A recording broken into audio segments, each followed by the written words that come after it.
Buenos días, soy la doctora Cora Legarreta y les voy a presentar casos clínicos de enfermedades intersticiales pulmonares. Las enfermedades del intersticio pulmonar, si bien son un grupo bastante amplio y heterogéneo de enfermedades, comparten ciertas características clínicas y funcionales. En general, los síntomas que presentan los pacientes son la disnea y la tos. Esto claramente no de diferencia de otras enfermedades pulmonares. La presencia en la radiografía de tórax de opacidades intersticiales difusas y, funcionalmente, restricción con alteración del intercambio gaseoso. En este caso, la difusión de monóxido de carbono que se va a encontrar alterada y pueden presentar también caída de la saturación con el ejercicio. Una prueba muy sencilla de realizar es la prueba de marcha de 6 minutos, donde el paciente camina la máxima distancia posible a lo largo de un pasillo recto de 30 metros durante 6 minutos y se va monitoreando la saturación de oxígeno y la frecuencia cardíaca. Si el compromiso parenquimatoso es importante, en general se puede observar una caída de la saturación durante esta prueba.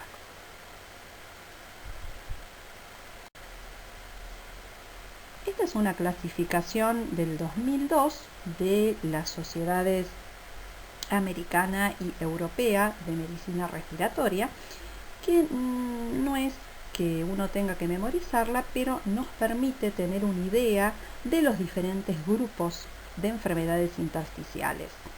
Entonces, en primer lugar, tenemos aquellas enfermedades pulmonares difusas o enfermedades intersticiales de causa conocida, el grupo de las neumonías intersticiales idiopáticas, aquellas granulomatosas y otras enfermedades intersticiales.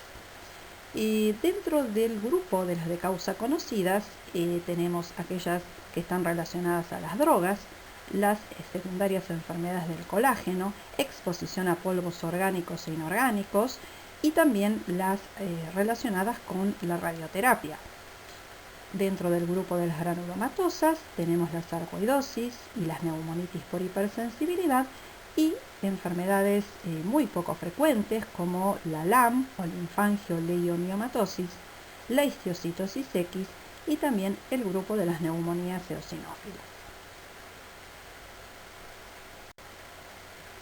Esta es la última clasificación de las neumonías intersticiales idiopáticas, donde tenemos el grupo de las neumonías intersticiales idiopáticas principales, las raras, y también un grupo de inclasificables. Aquí lo que yo quiero resaltar es que dentro del grupo de las idiopáticas principales, la más frecuente y la más importante es la fibrosis pulmonar idiopática. ¿Cómo se realiza el diagnóstico de estas enfermedades? En general, el diagnóstico se realiza a través de una discusión interdisciplinaria, donde se recopilan los datos clínicos, y esto está a cargo de los neumonólogos. Se hace la interpretación de las imágenes radiológicas, y para esto muchas veces hay radiólogos expertos en este tipo de enfermedades, y también interviene en el caso de que haya muestras de broncoscopía o muestras de biopsia pulmonar el anatomopatólogo. Entonces comenzamos con el primer caso clínico. Este es un señor de 65 años de edad que consulta por un cuadro de un año de evolución caracterizado por disnea, también refería a tos seca y tenía una radiografía de tórax anormal. Aquí podemos ver una placa de tórax frente, que en este caso no está bien penetrada, pero uno puede ver que hay opacidades de aspecto reticular, que son bilaterales y que predominan en los lóbulos inferiores. Entonces, ¿qué es importante del interrogatorio? Entonces, tenemos este paciente con esas características clínicas, esa radiografía. Bueno, es importante la edad y el sexo, porque hay determinadas enfermedades que son más predominantes en el hombre o en la mujer, y también la edad. Hay enfermedades que ocurren a edades mayores y a otras edades más tempranas. Por ejemplo, en general, muchas enfermedades del colágeno pueden a veces manifestarse inicialmente con la enfermedad intersticial y posteriormente aparecer los otros síntomas de la enfermedad del colágeno, y en general esto ocurre predominantemente en mujeres jóvenes. Por otro lado, la fibrosis pulmonar idiopática es una enfermedad que predomina en el sexo masculino y que aparece a partir o después de los 60 años. Entonces, por eso la edad y el sexo son importantes. ¿Es importante el antecedente de tabaquismo? Sí, es importante. Hay algunas de ellas, como la bronquiolitis respiratoria, la neumonía descamativa, que son variantes del grupo de las idiopáticas, están relacionadas con el tabaco. La histiocytosis X también es otra enfermedad que característicamente presenta en las imágenes nódulos y también presenta imágenes quísticas, que también ocurre en hombres jóvenes y está relacionada con el tabaco. Por eso el antecedente del tabaquismo también es importante. También es importante si hay alguna enfermedad reumatológica evidente, si el paciente tiene ya una enfermedad del colágeno definida, bueno, entonces es más fácil adjudicar la enfermedad intersticial a la enfermedad del colágeno. Y desde ya que hay que descartar patología infecciosa, es decir, pacientes que tienen VIH, en primer lugar hay que considerar la posibilidad de alguna enfermedad infecciosa. El consumo de medicamentos es muy importante, hay muchas drogas que pueden producir toxicidad pulmonar, desde inmunosupresores como el metotrexato, inclusive la ciclofosfamida, que también se usa muchas veces para tratar esta enfermedad, están reportadas de producir este tipo de enfermedades. Antiarrítmicos, el uso de la miodarona, que puede dar también neumonitis intersticial. También es importante interrogar todas las exposiciones laborales y ambientales, no solamente en el ámbito de trabajo, sino también a nivel doméstico, inclusive los hobbies, porque hay muchas entidades que pueden estar relacionadas con este tipo de exposición, por ejemplo la silicosis, por ejemplo la asbestosis, que dan compromiso pulmonar difuso, y muchas otras. También es importante si hay antecedentes familiares de enfermedades pulmonares. Hay grupos de familias que pueden tener asociación con distintas enfermedades intersticiales, como la fibrosis pulmonar idiopática familiar, que es algo que hay que siempre interrogar. También es importante si el paciente ha recibido radioterapia por la neumonitis radiógena o ha recibido, como mencionamos, quimioterapia, porque como habíamos dicho, algunas de estas drogas pueden producir toxicidad pulmonar. Luego del interrogatorio, en el examen físico, es muy importante, por un lado, buscar hallazgos característicos de enfermedad intersticial pulmonar. Por ejemplo, la presencia de rales crepitantes secos tipo velcro es muy característica. Si uno tiene un paciente como el que estábamos mostrando, este hombre que tenía disnea, que tenía tos, que tenía esta radiología anormal, si uno oculta rales velcro, el paciente tiene seguro y con seguridad una enfermedad intersticial pulmonar. Después habrá que ver de cuál se trata. Y muchas veces puede presentarse también hipocratismo digital. Por otro lado, también es importante buscar hallazgos característicos de alguna enfermedad sistémica. Si el paciente tiene artritis, si se queja de artralgias, si hay endurecimiento cutáneo, como puede pasar en la esclerodermia, fenómeno de Raynaud, como pasa principalmente en la esclerodermia, telangiectasias, uveitis y eritema nudoso, estos últimos dos que pueden estar presentes también en la sarcoidosis. Volviendo al caso clínico, entonces dijimos que era un hombre. ¿Qué datos importantes surgen del interrogatorio? Que había sido fumador de 30 paquetes año, que era hipertenso y tomaba losartán, 50 miligramos por día. El losartán no produce enfermedad intersticial, y a la auscultación se escuchaban rales velcro en las bases pulmonares, y también tenía hipocratismo digital.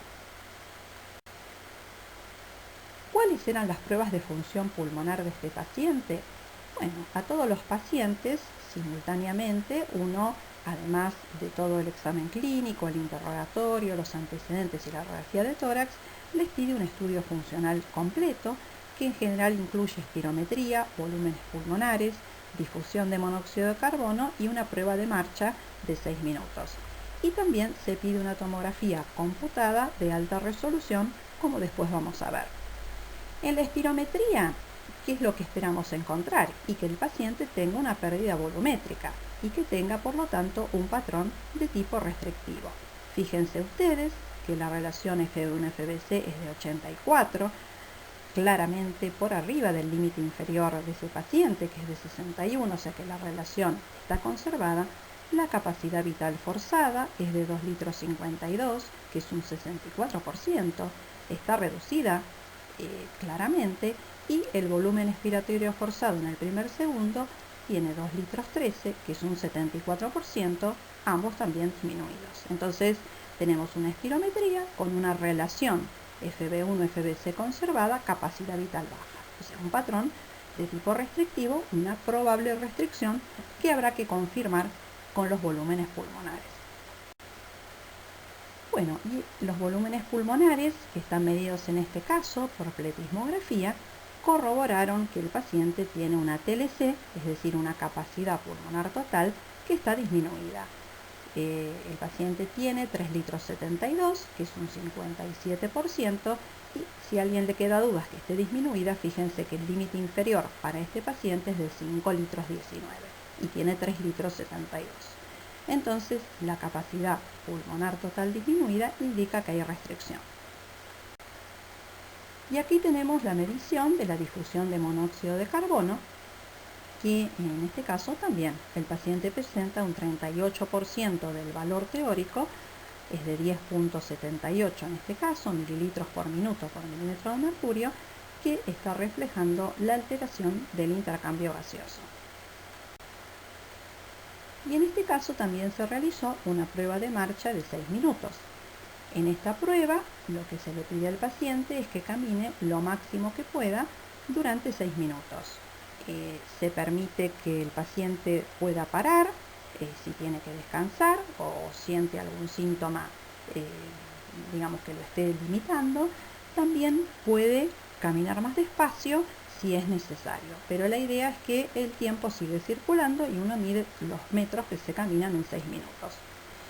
En este caso podemos ver que el paciente caminó 330 metros en total, o sea que caminó menos porque tenía un valor predicho, teórico, esperado de 503 metros. Y fíjense que en el minuto 5, y acá está consignado por el técnico que realizó la prueba, se detiene por disnea, o sea que el minuto 5 no caminó. Y también otra cosa que se observa es que hay una desaturación significativa durante la marcha. El paciente tiene un valor basal, es decir, antes de empezar a caminar, de 94%, que tampoco es un valor esperable, es un valor que ya, digamos, basalmente está algo reducido, y desatura a 87%.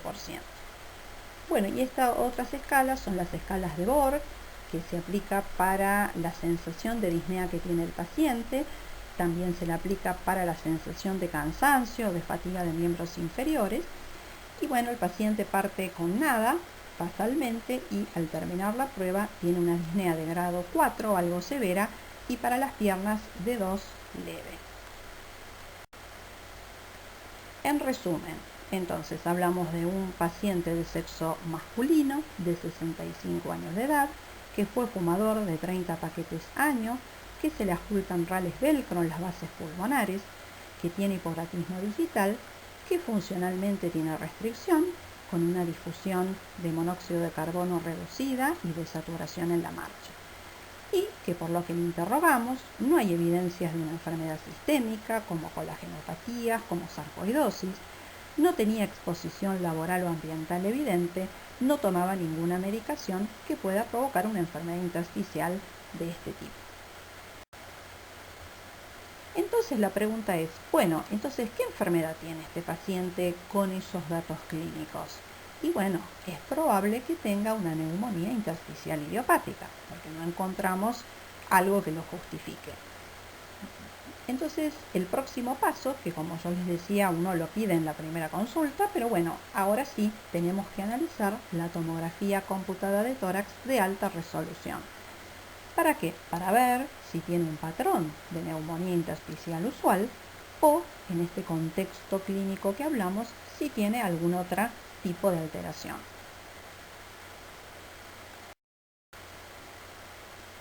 Entonces, ¿cuál es el patrón de neumonía intersticial usual? Y les repito que uno está buscando ese patrón, descartar ese patrón o confirmarlo en las imágenes en este contexto clínico. Es decir, un hombre exfumador y mayor de 65 años y sin evidencias de exposición laboral ambiental, sin evidencias, sin consumo de ninguna droga que puede provocar esto y sin evidencia de una enfermedad del colágeno, por lo menos clínicamente evidente.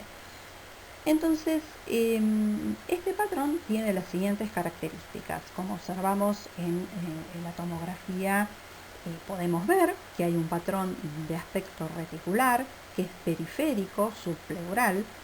Si miramos la imagen de la derecha, hay un predominio en los lóbulos inferiores. Siempre hay un gradiente, es decir, que hay menos alteraciones en los lóbulos superiores y las alteraciones progresan o predominan en los lóbulos inferiores. También podemos encontrar imágenes de bronquiectasias por tracción y focos de panalización como muestran las flechas negras. Entonces, esta es una tomografía con un patrón de neumonía intersticial usual característico y, como figura en el último renglón, no tiene que tener características que sean inconsistentes con este patrón o que indiquen un diagnóstico alternativo. ¿Y cuáles podrían ser, por ejemplo, esas características inconsistentes? O diagnóstico alternativo que nos hacen pensar en otra enfermedad diferente. Bueno, acá comparativamente hay una tomografía a la izquierda con el patrón que mencionábamos recién y a la derecha tenemos otra tomografía y fíjense que esto es totalmente inconsistente con el patrón que veíamos. Acá hay cierto respeto de las regiones subpleurales, de ninguna manera hay panalización ni un componente reticular y sí hay opacidades en el vidrio esmerilado.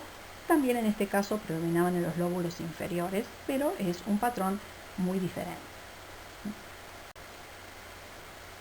O, por ejemplo, este otro patrón, donde lo que se observan, y si lo comparamos con el patrón de neumonía usual, es totalmente diferente. Acá lo que se observan son áreas de consolidación con algunas otras tenues de vidrio esmerilado y que además predominan en los lóbulos superiores. Acá hay un solo corte, pero bueno, realmente predominaban en ese sector. Así que esta es una tomografía muy diferente de la que vemos en el recuadro de la izquierda.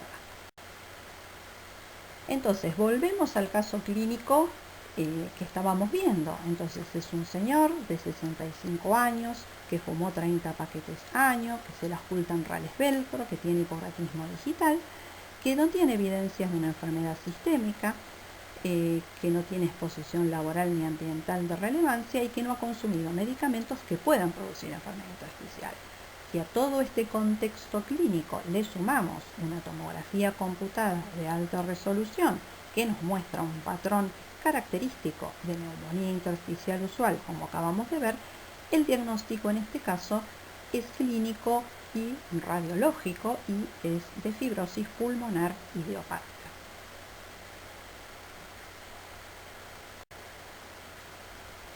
Este es otro caso, más fácil para diagnosticar, ya que se trata de una mujer de 38 años de edad con diagnóstico de esclerodermia. Entonces, la esclerodermia es una enfermedad del colágeno que muy frecuentemente se acompaña de enfermedad intersticial pulmonar. Ella refería 6 meses de evolución de disnea de esfuerzo. Acá tengo algunas imágenes tomográficas donde lo que observamos es en los sectores posteriores opacidades tenues en vidrio esmerilado y probablemente también aquí en el sector anterior hacia adelante algunas opacidades más tenues. Aquí tenemos un corte también parecido donde se observan opacidades en vidrio esmerilado, bilaterales en los sectores posteriores. Y otra característica que está aquí resaltada, la dilatación esofágica, que es algo bastante típico de la esclerodermia por el compromiso esofágico que da la enfermedad. Entonces, ¿Qué diagnóstico tenemos en este caso de esta enfermedad intersticial? Bueno, en este caso es más fácil probablemente que el anterior, ya que la señora de 38 años tenía diagnóstico de esclerodermia y, bueno, ante la presencia de una enfermedad intersticial, el diagnóstico es de enfermedad intersticial asociada a esclerodermia y no es necesario en este caso hacer otro método diagnóstico para poder ver de qué enfermedad se trata. Un caso parecido de una mujer de 69 años con diagnóstico de síndrome de Sjögren que presenta tos y disnea de esfuerzo. Aquí podemos ver la tomografía de tórax de la paciente, donde se observan extensas áreas de panalización. Aquí podemos ver cambios similares y aquí mucho más pronunciados en los lóbulos inferiores. Entonces, en este caso, también es una mujer, los datos clínicos de 69 años, tiene síndrome de Sjögren confirmado, enfermedad intersticial pulmonar y el diagnóstico es de enfermedad intersticial asociada a síndrome de Sjögren. Obviamente que también en estos casos se le solicita pruebas funcionales respiratorias. Bueno, aquí yo en este caso no las tengo, pero también uno le pide espirometría, volúmenes pulmonares, difusión y test de marcha para poder ver cuán importante es el grado de compromiso pulmonar y también en el caso de un tratamiento poder monitorear la evolución de la enfermedad. Acá tenemos otro caso, una mujer de 68 años, no fumadora, que tenía antecedentes de hipertensión y tomaba losartán. Ya dijimos que el losartán no suele producir este tipo de problemas. Se quejaba de disnea de esfuerzo y tos seca. Al examen respiratorio era normal, no se ocultaban rales. A veces depende de los cambios parenquimatosos que haya. Muchas veces pueden escucharse rales. Si hay cambios fibróticos, sí es común escuchar los rales velcro. Y saturaba respirando aire ambiente 96%. Y ella tenía contacto con aves. La tomografía de tórax mostraba, y ahí lo ven con las flechas rojas, nódulos pobremente definidos de distribución centrolobular. Otros cortes mostraban opacidades en vidrio esmerilado y también cuando se tomaban tomografías en expiración se observaban zonas de baja atenuación que se interpretan como atrapamiento aéreo por compromiso de la vía aérea pequeña. Entonces, reuniendo dos condiciones, como es una paciente que tiene una historia positiva de exposición a un alérgeno conocido, en este caso tenía contacto importante con aves, con un patrón tomográfico que en este caso es típico, la presencia de nódulos centrolobrillares, opacidades difusas en vidrio esmerilado y áreas de atrapamiento aéreo en la tomografía en expiración. Entonces, la sospecha de neumonitis por hipersensibilidad, en este caso por antígenos aviarios, es alta. Y en este caso es de utilidad solicitar un lavado broncoalveolar para analizar el patrón celular. Entonces, a esta paciente se le realizó una fibrobroncoscopía con lavado broncoalveolar y biopsia transbronquial. Y en el lavado broncoalveolar presentaba 70% de macrófagos, 29% de linfocitos, donde lo normal es que sean menor al 15%, es decir, que presentaba un patrón inflamatorio con linfocitosis. La biopsia transbronquial mostró hallazgos incaracterísticos. En resumen, una señora con historia positiva de exposición a antígenos aviarios, con un patrón tomográfico típico de neumonitis por hipersensibilidad y con un lavado broncoalveolar que muestra un patrón inflamatorio con linfocitosis, tenemos un diagnóstico de confianza importante de neumonitis por hipersensibilidad. En este caso puntual se realizó de todas maneras una biopsia pulmonar videotoracoscópica, que les paso a detallar. En los cortes de los tres lóbulos, lóbulo superior derecho, lóbulo medio, lóbulo inferior derecho, se observan en intersticio alveolar y peribronquiovascular infiltrados de células inflamatorias mononucleares. Ocasionalmente también se observan pequeños granulomas pobremente formados con histiocitos y células gigantes multinucleadas. Entonces el diagnóstico es de neumonitis intersticial celular con formación de granulomas y las alteraciones son vinculables a neumonitis por hipersensibilidad. La biopsia quirúrgica en este caso nos da el diagnóstico de certeza. Bueno, cabe aclarar que el compromiso de la vía aérea pequeña es muy característico de la neumonitis por hipersensibilidad. Esto podemos verlo, como habíamos mencionado, cuando se hacía una tomografía de tórax en expiración, donde se ven esas áreas de atrapamiento aéreo, y en el caso de la observación en la biopsia de pulmón del compromiso peribronquiolar. Además, la neumonitis por hipersensibilidad suele formar granulomas y, como dice acá, generalmente pobremente formados, es bastante característico. Bueno, y aquí finalizamos con algunas referencias bibliográficas si quieren completar la información. Muchas gracias.